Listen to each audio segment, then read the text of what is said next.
A fisherman found Erica Atkins' body in a lake, and a man who worked for her periodically is now in jail. Channel 2's Veronica Griffin is live in Locust Grove after speaking with the woman's family. And Veronica, people have left flowers outside of her store. That's right. Flowers are being dropped here at the bookstore. Take a look behind me here. This is the community mourns the death of Erica Atkins. She opened this bookstore a little more than a year ago. Her family tells me that she worked with the suspect together at a pop-up shop hours before she was killed. I'm really gonna miss her. Jasmine Atkins is thinking of her mother, whose body was tossed in a creek miles away from her home. Dispose of a body like that is just heartbreaking. It's senseless. The Locust Grove police chief says a man is sitting here inside the Henry County Jail Monday night for doing just that. Detectives arrested 38-year-old Romero Johnson, accused of kidnapping and killing 40-year-old bookstore owner Erica Atkins. It was shocking and extremely painful. Philip Robinson is still reeling over the death of his sister. She grew up loving to read, an avid reader. She would spend hours when we were kids reading aloud. Robinson says the suspect in his sister's death was an ex-boyfriend and that he still worked with her when needed, including this past weekend before she disappeared. A friend called police after noticing the front door to her home was wide open. We had a vehicle description. Chief Derek Austin says the neighborhood cam revealed the suspect had been at the victim's home. Entered that vehicle tag number into the flock camera system.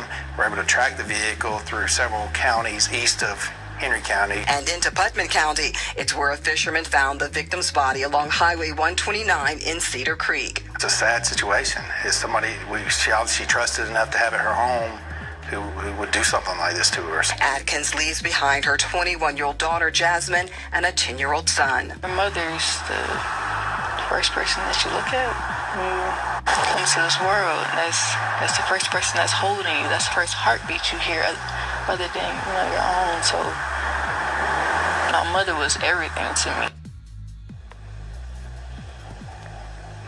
Now, the police chief says if not for those neighborhood cameras and the flock camera system that reads license plate numbers, the suspect might not be in jail this evening. Reporting live in Locust Grove, Henry County, Veronica Griffin, WSB 10.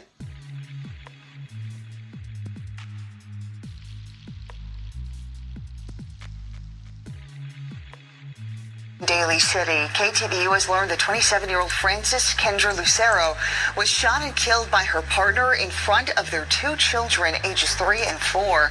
Investigators say she had argued with her father, 27-year-old Romier Narag, after a family dinner. They say that he pulled out a 9mm handgun and reportedly shot her as she ran toward their home. Narag has been charged with murder and child.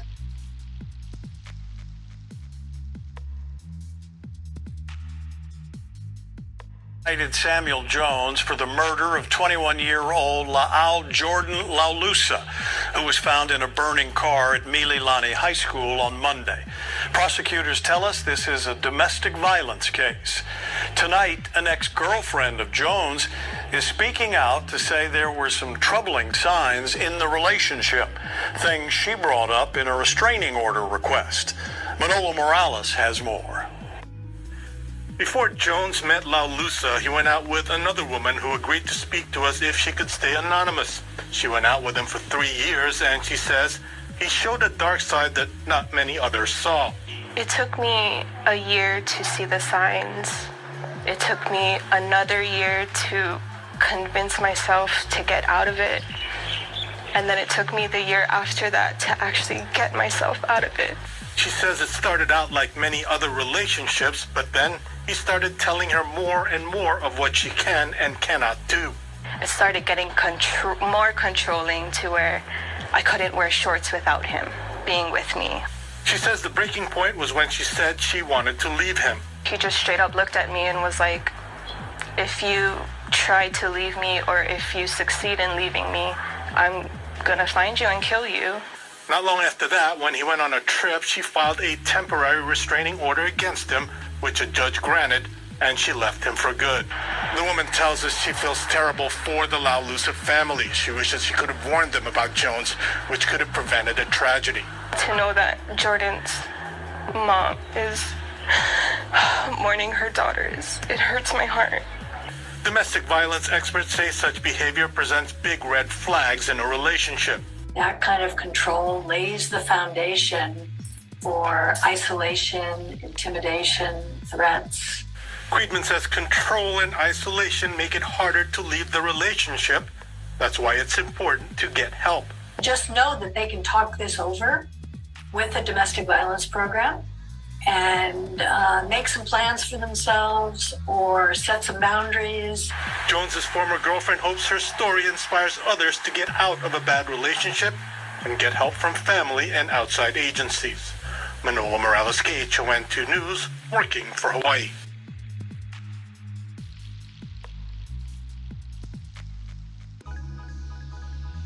Good evening. We begin tonight with the brutal murder of Lauren Heike. The 29-year-old was hiking along a North Phoenix trail when police say she was attacked from behind and then stabbed as many as 15 times. Good evening, everyone, and thanks so much for joining us. I'm Kariba Devine. And I'm Mark Curtis. Tonight, the suspect, Zion Teasley, is behind bars facing first-degree murder charges, and records show that he has a criminal history. Team 12's Bianca Bono has been covering this story every step of the way, and she's joining us live tonight. Bianca. Yeah, guys, and tonight we're digging into that suspect's history, learning he was just released from prison in November.